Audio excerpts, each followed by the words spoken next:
Haleluya. Salam sejahtera dari Sabang sampai Merauke, dari Miangas sampai Pulau Rote. Mantalah iman kita, mantalah kasih kita, mantalah pengharapan kita. Tentunya dalam Yesus Kristus menjadi Tuhan dan Juru Selamat kita dan Juru Selamat dunia. Jangan katakan bahwa Yesus bukan Tuhan, jangan katakan pula bahwa Yesus bukan Juru Selamat. Dia adalah Tuhan, dia adalah Juru Selamat. Kalau engkau percaya, engkau akan diselamatkan. Engkau tidak percaya, engkau akan dihukum. Yohanes 3 ayat 36. Dan Yesus juga berkata dalam Yohanes 14 ayat 6, akulah jalan dan kebenaran dan hidup. Tiada seorang sampai kepada Allah kalau tidak melalui aku. Dan juga Petrus mengatakan dalam Kisah 4 ayat 12, dan keselamatan tidak ada dalam siapapun juga selain dalam Dia, Yesus Kristus. Karena di bawah kolong langit ini tidak ada nama lain yang diberikan kepada manusia yang olehnya kita diselamatkan. Dan juga saya mengatakan kepada kita dalam Paulus mengatakan dalam Kisah Rasul 16 ayat yang ke-31, percayalah kepada Tuhan Yesus Kristus, maka engkau akan diselamatkan, engkau dan seisi rumahmu. Tuhan Yesus memberkati kita. Dan selamat sore bagi kita semua. Semangat Tuhan terus menyertai kita. Dan kalau mau tidur jangan lupa nanti ya, kalau mau tidur membaca firman Allah, berdoa dan lain sebagainya, memperkatakan firman Allah. Puji nama Tuhan. Semangat Tuhan itu senantiasa kita butuhkan dalam hidup kita. Dan semoga kekuatan Tuhan, kekuatan firman, kekuatan Roh Kudus, kekuatan doa, kekuatan iman akan menyertai kita. Dan damai sejahtera Allah yang melampaui segala akal akan melihara hati dan pikiran kita mulai saat ini sampai selama-lamanya. Kiranya Tuhan Yesus memberkati kita. Sebelum kita mendengarkan firman Allah, mari kita berdoa. Terima kasih Tuhan, kami memang selalu mendapat pemberian Allah yang luar biasa. Sebenarnya kami tidak layak, tetapi Engkau layakkan kami semuanya. Di dalam nama Tuhan Yesus Kristus kami bersyukur dan berdoa. Haleluya. Amin.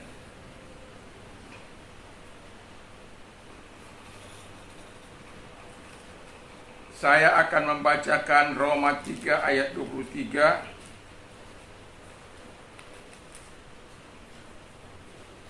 Karena semua orang telah berbuat dosa dan telah kehilangan kemuliaan Allah. Ayat 23 dari Roma 6. Sebab upah dosa ialah maut, tetapi karunia Allah ialah hidup yang kekal dalam Kristus Tuhan kita. Tadi pagi saya berbicara soal anugerah yang ajaib. Ini tema kita adalah pemberian Allah kepada yang tidak layak. Saya sebenarnya tidak layak menerima hal yang indah dari Tuhan karena keberdosaan saya, karena hal-hal yang tidak menyukakan hati Tuhan. Kalau dengan usaha saya adalah orang yang tidak layak di hadapan Tuhan. Tetapi saya bersyukur bisa mempercayakan diri kepada Yesus Kristus. Itu pun bukan karena saya bisa mempercayakan diri hidup ini kepada Dia, tetapi karena Dia yang telah melakukan yang terbaik bagi saya, sehingga saya meresponi apa yang dikatakan oleh firman Allah. Nah, sebagaimana firman Allah yang sudah kita baca tadi, bahwa semua orang sudah berbuat dosa. Upah dosa ialah maut, tetapi karunia Allah ialah hidup yang kekal di dalam Yesus Kristus Tuhan. Pertanyaan saya dari ayat ini adalah, mengapa kita harus menerima pemberian Allah kepada yang tidak layak?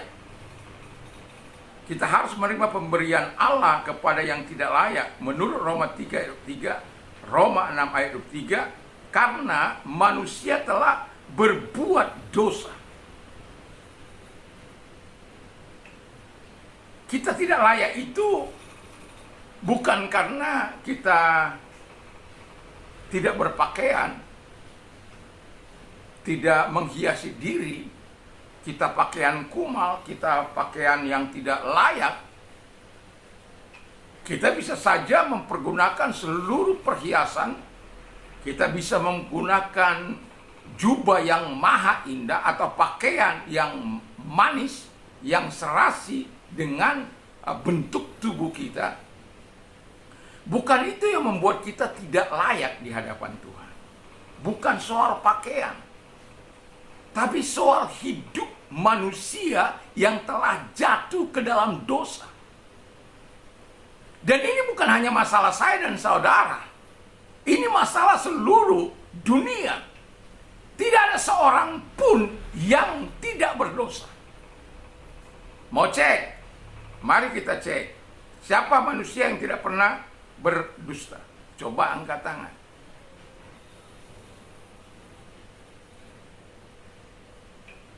Siapa manusia yang tidak pernah berpikiran kotor dalam hidupnya? Siapa yang tidak pernah iri hati dalam hidupnya? Tentu sebagai manusia yang berdosa, kita lakukan semua itu. Tetapi syukur kepada Tuhan, kepada Allah yang telah memberikan Yesus Kristus bagi kita, sehingga kita bisa menerima pemberian dari Allah bagi kita yang tidak layak ini. Karena apa? Kita percaya pada Yesus. Yang kedua adalah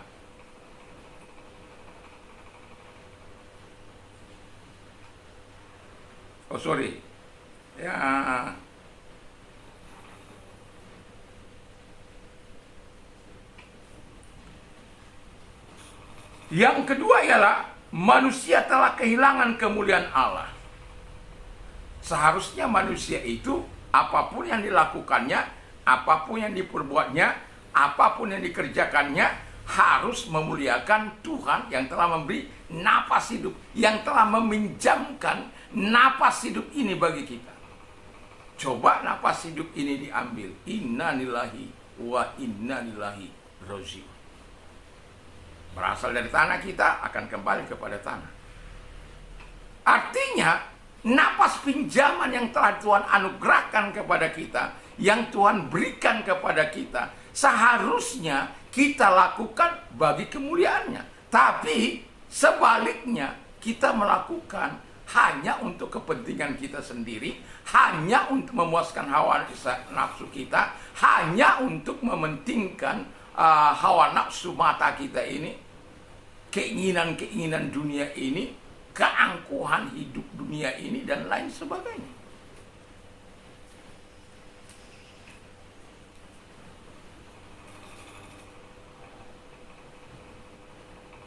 Kita kehilangan kemuliaan Allah karena keberdosaan kita. Dan itu sebabnya kita perlu datang kepada Dia.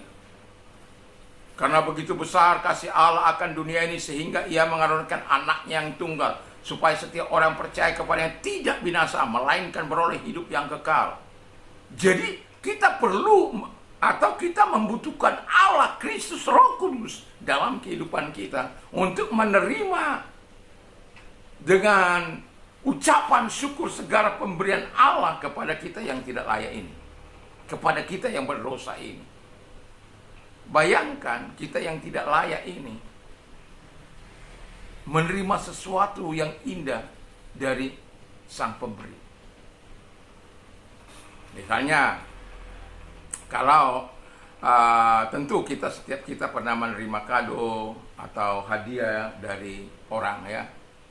Nah, kalau kita mencoba untuk memberikan kepada mereka uang, mereka akan tolak itu karena mereka dengan ikhlas memberi. Kalau kita sempat akan kita memberi, dikasih hadiah lalu kita memberi, itu kita bukan memberi, bukan hadiah, itu membeli berapapun. Tapi kalau hadiah itu karena pemberian orang itu yang diberikan secara cuma-cuma. Sang Pemberi itu memberikan anaknya secara cuma-cuma bagi kita. Orang yang telah berdosa, orang yang telah kehilangan kemuliaan Allah ini. Supaya apa? Kita menerima kehidupan kekal dari Tuhan itu. Pemberian Allah yang maha baik itu kepada yang tidak layak ini harus kita responi dengan ucapan syukur kepada Tuhan. Yang ketiga, manusia hidup dalam kematian kekal. Roma 6 ayat 23. Jadi upah dosa ialah maut. Tentu kita tidak ingin ada di situ. Kita tidak ingin kematian kekal. Orang berkata begini, siapapun yang tidak percaya kepada Tuhan Yesus Kristus satu kali akan menghadapi penghakiman. Kalau Anda baca dalam Wahyu 20 di sana diceritakan bahwa ketika diperhadapkan orang-orang mati di tahta Allah yang besar itu, di tahta putih Allah yang besar itu, lalu kemudian orang-orang besar maut, kerajaan maut memberikan semua orang-orang mati, lalu kemudian diadili di situ. Lalu yang sangat uniknya ialah maka dibuka semua kitab-kitab. Ada Alkitab di situ, ada kitab-kitab yang lain di situ. Semua kitab-kitab yang diyakini oleh manusia. Dan dihukum menurut kitab-kitab itu. Tapi dibuka juga kitab yang lain yang bernama kitab kehidupan. Nah, kitab kehidupan ini hanya orang-orang yang percaya, yang namanya tercantum dalam kitab kehidupan itu adalah orang-orang yang percaya kepada Tuhan Yesus Kristus. Saya mau katakan kepada kita, tidak akan mungkin kita menerima pemberian yang ajaib atau kehidupan kekal dari Tuhan itu kalau kita tidak percaya kepada Tuhan Yesus Kristus. Anda punya alasan apapun, Anda bukan dihukum menurut ajaran kami, iman kami tidak, menurut kitab-kitab Anda. Tapi saya mengatakan tidak seorang pun yang mampu melakukannya. Karena apa? Tuntutan Allah itu sempurna. Hendaklah kamu sempurna sama seperti Bapamu adalah sempurna. Siapa yang sempurna? Enggak ada. Kita disempurnakan karena anugerah, karena kasih karunia Tuhan. Pemberian Allah kepada yang tidak layak ini, ketika kita responi, kita mendapatkan hidup yang kekal. Nah, yang terakhir, manusia menerima anugerah hidup kekal itu secara gratis. Tidak perlu bayar, tidak perlu beli, tidak perlu apa istilahnya. Itu cuma-cuma. Jadi di sini kita bisa melihat yang memberi tidak wajib memberi, tapi memberi. Yang menerima tidak berhak menerima, tetapi menerima. Allah tidak wajib memberi hidup kekal kepada yang tidak layak karena keberdosaan kita, tapi Ia telah memberi hidup kekal melalui Yesus Kristus. Wow, nah, luar biasa kan? Jadi hidup kekal itu hanya kita peroleh pemberian Allah kepada yang tidak layak tentang hidup yang kekal itu diberikannya gratis. Tapi dengan catatan, terimalah Tuhan sebagai Tuhan dan Juru Selamatmu. Terimalah Dia sebagai Tuhan yang menyelamatkan dirimu. Percayalah, berimanlah kepada Kristus, maka engkau akan menerima. Tidak perlu engkau bayar dengan harta benda, dengan amalmu, dengan perbuatanmu. Kalau kita melakukan perbuatan Allah itu bukan untuk memperoleh hidup kekal itu, tapi sebagai tanda ucapan syukur kita kepada Tuhan yang sudah memberikan hidup kekal itu. Itu sebabnya sebagai orang percaya, kalau kita sebagai orang percaya yang sudah menerima hidup kekal masih wajahnya bengkak-bengkok,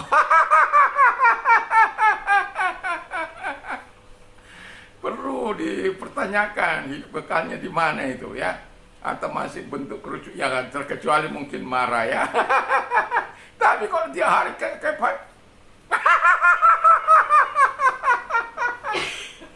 ya nggak baiklah. Tetapi saya mau katakan ya, pemberian Allah kepada yang tidak layak ini, kita yang tidak layak ini karena keberdosaan kita, patut kita responi. Pemberian Allah itu adalah kehidupan kekal yang dianugerahkan kepada, dan terima itu dengan iman dan selamat. Bukan hanya selamat di masa kini, tapi selamat juga di masa yang akan datang. Bukan hanya menikmati surga di masa yang akan datang, tapi bisa menikmati surga kecil di muka bumi ini dengan kekuatan Tuhan. Karena dengan Tuhan kita lebih dari penenang. Bersama dengan Yesus kita lakukan perkara-perkara yang besar. Tuhan perlengkapi kita dengan hal-hal yang luar biasa, yang begitu hebat. Dan percayakan hidupmu kepada Tuhan, dan hiduplah percaya dengan sungguh kepada Dia. Puji nama Tuhan, kita berdoa. Terima kasih Bapa di surga, kiranya Tuhan menolong kami untuk kami meresponi pemberian Allah yang kepada kami yang tidak layak ini hidup yang kekal itu Bapa di surga. Dalam nama Tuhan Yesus Kristus kami bersyukur. Dan kalau engkau sedang sakit apapun, sakit penyakit yang sedang kau derita, aku perintahkan dalam nama Yesus, keluar. Dan oleh biluris engkau sembuh, oleh kuasanya engkau sembuh. Terima kasih bagi engkau yang sedang mengalami masalah pelik dalam hidupmu, kesusahan. Angkat tanganmu dan serahkan diri kepada Tuhan. Mari kita berdoa. Terima kasih Tuhan. Dialah tangan-tangan yang diarahkan kepadamu. Mohon kemurahan-Mu kepada mereka. Kau kuatkan mereka saat lemah. Engkau berikan semangat baru kepada mereka yang kehilangan semangat. Dan Tuhan tolong apa yang menjadi kebutuhan mereka. Di dalam nama Tuhan Yesus Kristus kami bersyukur dan kami berdoa. Terima kasih. Kami bersyukur, kami berdoa dalam nama Yesus. Haleluya. Amin. Puji nama Tuhan. Kalau Anda ingin berdonasi untuk Tapanuli Berduka, silakan memberi melalui nomor rekening yang ada, dan kiranya Tuhan Yesus memberkati setiap tangan-tangan yang sudah memberi. Saya teringat satu kisah ayat dalam Yakobus 4 ayat yang ke-17. Siapa tahu yang baik tidak melakukannya, itu berdosa. Jadi mari kita melakukan yang baik bagi hormat kemuliaan Tuhan. Kiranya Tuhan Yesus memberkati. Mantap, mantap, mantap. Jangan lupa kalau mau istirahat, ya jangan lupa untuk berdoa, membaca firman